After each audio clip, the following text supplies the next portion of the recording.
First time ko lang gumawa ng bibimbap at nagustuhan naman ito ng dalawang hapon ko. Hi, hello, minasan, konnichiwa. Tara, samahan nyo kami today's mini vlog. Nandito nga po pala kami sa labas dahil mag-grass cutter daw si uncle yung hapon. Kung kailan nasira tong grass cutter, saka naman siya sinipag. Sabi ko nga kay hapon, wag na siyang magdamo dahil ako na lang yung gagawa. So nga lang, sinipag siya ngayon kaya hinayaan ko na. Po kasi si uncle yung hindi po siya magaling magdamo mga ante. Bara-bara nga yung ginagawa niya at hindi siya makapag-grass cutting ng maayos dahil nga sira tong grass cutter namin. Tignan nyo nga, parang hindi naman niya nababawasan yung damo. Habang nasa labas yung dalawang hapon ko, ako naman ay natapos na ring maligo. Pagkatapos kong maligo, ay magluluto naman na ako ng pananghalian naming yakisoba. Eto nga yung lulutuin ko, bali madali lang naman to. Katapos ko maghiwa-hiwa ng mga gulay, ay gigisa ko na muna. Tatlong klaseng gulay nga ito, sibuyas, bell pepper, at saka cabbage. Tapos hinalo-halo ko lang hanggang sa maluto itong mga gulay. Ito naman po yung noodles, para siyang mami mga auntie. Pinas po, meron tayong ganito, diba? Yung nilalagay sa mami. Sa isang plastic, meron na tong laman na 3 piraso. Dahil matakaw po kaming kumain, kaya 3 po itong lulutuin ko. Minsan nga, talo kami nga mangan, kat agkurang pay.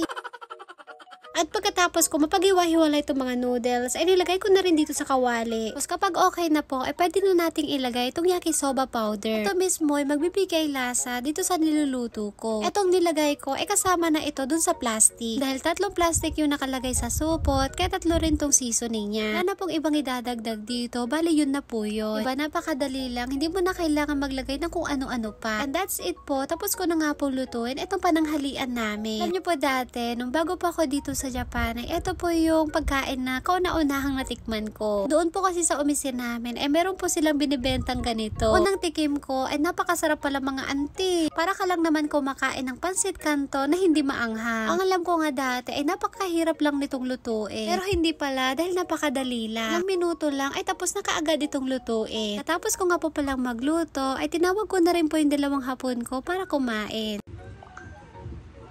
Very good, Pimon Taita. Very good. Pochimite? Wow. Yes, bukata. Gocho sama deshita. Mama mo? Arigato.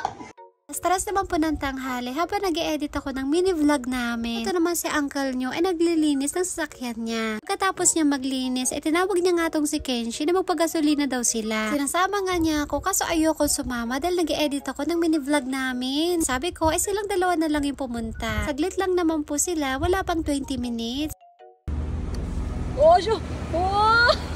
Kakoy dyan!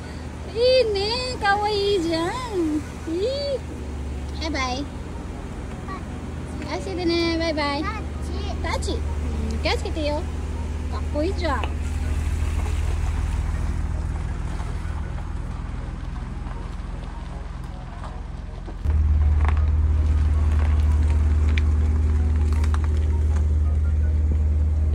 Kensing ka.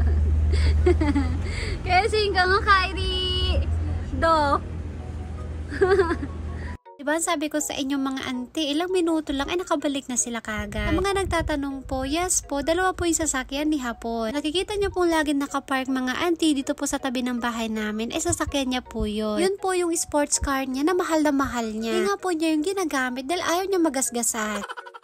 Sa mga nagsasabi po na bakit daw hindi ko yun gamitin, pasensya na po kayo mga auntie dahil wala po akong lisensya. Gusto ko man po mag-drive kaso hindi po pwede. Ito po sa Japan, hindi ka po pwede magmaneho kapag wala ka pong lisensya. Kaya magtitiis muna ako dun sa ginagamit kong bike. Alam ko naman po, nabibigay din naman sa atin ni Lord yung mga kailangan natin balang araw. Ito na nga po mga auntie ko, tapos na po akong gumawa ng bibimbap. Pasensya na po kayo kung hindi ko po ito na-videohan. Mamadali po kasi akong gumawa at magluto dahil nga po itong si uncle nyo nagugutom na. Madali na nga rin po siya dahil kinabukasan po meron siyang pasok. Habang napiprepare nga po ako dito, pinapanood ako ng 2 hapon ko. Makadali lang naman pala nitong gawin at lutuin. Hindi mo na kailangan pumunta sa mga restaurant para makakain lang ng bibimbap. Gusto nyo po malaman yung simpleng ingredients nito, pwede po kayo mag-comment sa comment section. Tapos gagawan ko po kayo ng bagong video para ma-share ko rin po sa inyo itong ginawa kong napakasimpleng bibimbap. At syempre, para mas lalong sumarap tong bibimbap, kailangan natin ng gochujang. Hindi ko po alam kung tama yung pagkabigkas ko, pero yun na yun. Gutom na nga yung dalawang hapon ko, kaya nauna na silang kumain sa akin. Habang ako naman, heto, ay naghahalo pala. Nabili nga po kaming kimchi kanina nung nag-grocery kami, kaso mga ante, nakalimutan kong maglagay. Saka ko nga lang po yun naisip, nung naubos ko na yung pagkain namin. Gimasmot ngamin nga mga ante, so nga nalipata.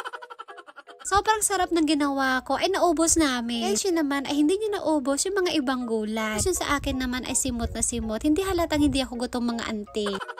Yan lang po at dito na po natatapos ang aming mini vlog. Maraming salamat po. Thank you for watching. Sayonara. Bye bye! Paalam!